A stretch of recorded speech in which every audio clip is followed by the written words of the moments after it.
আসসালামু আলাইকুম রহমতুল্লাহি ওবারাকাতু। আপনাদের সামনে ছোট্ট একটা হাদিস নিয়ে উপস্থিত হলাম। হাদিসটি হলো বুখারী শরীফের হাদিসে এসেছে। নবী করিম সাল্লাম বলেছেন যে মুমিনের জীবন যত বিপদ আসে প্রতিটি বিপদের বিনিময়ে আল্লাহ তাআলা তার গুনাহ মাফ করে দেন। সুবহানাল্লাহ। এমনকি কাঁটা ফুটলেও আল্লাহ গুনাহ মাফ করে দেবেন। সুবহানাল্লাহ। তাহলে আমরা মুমিন কারে কয়? মুমিন যারা ৫ ওয়াক্ত নামাজ পড়ে, হালাল হারাম বাচ্চা হয়, সুদ ঘুষ খায় না, মিথ্যা কথা কয় না, জুলুম করে না, হক মারে না,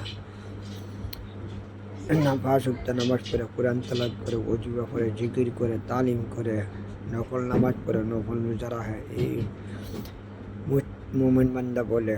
যে বেশি যে আমল করে আল্লাহর প্রিয় বান্দা, যে আল্লাহকে ভয় পা, যে কোনো ফিরতে উঠতে ফিরতে ঘুমাইতে হাইতে লইতে সব কিছু ২৪ ঘন্টা শুধু আল্লাহকে ভয় পায়, এদেরকেও মুমিন বান্দা, মুস্তাকিন প্রিয় বান্দা। তাহলে আমরা সবসময় মুস্তাকিন হওয়ার চেষ্টা করব, বেশি বেশি আমল করব। আর আল্লাহ বলেছেন, নবী বলেছেন যে মুমিনের বিপদ যত বড় বিপদ আসুক না কেন, প্রতিটা বিপদের বিনিময়ে আল্লাহ তাআলা তার গুনাহ মাফ করে দেন। সুবহানাল্লাহ।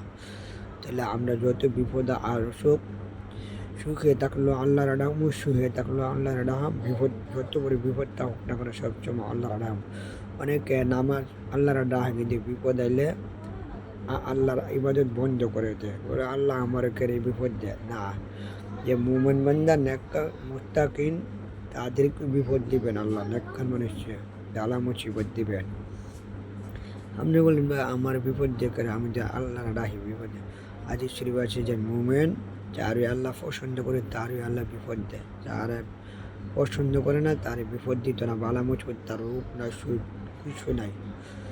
জীবনে একবার ট্যাবলেট খেত না, ২০ বছর একবার। তাহলে যারা নেককার মুমিন, তার প্রতি বিপদের বিনিময়ে আল্লাহ তাআলা তার গুনাহ মাফ করে দেবেন। সুবহানাল্লাহ। তাহলে আমরা সবসময় মুমিন হওয়ার চেষ্টা করি, যত বিপদ আসুক না কেন আল্লাহর শুকরিয়া আদায় করবে সবসময়।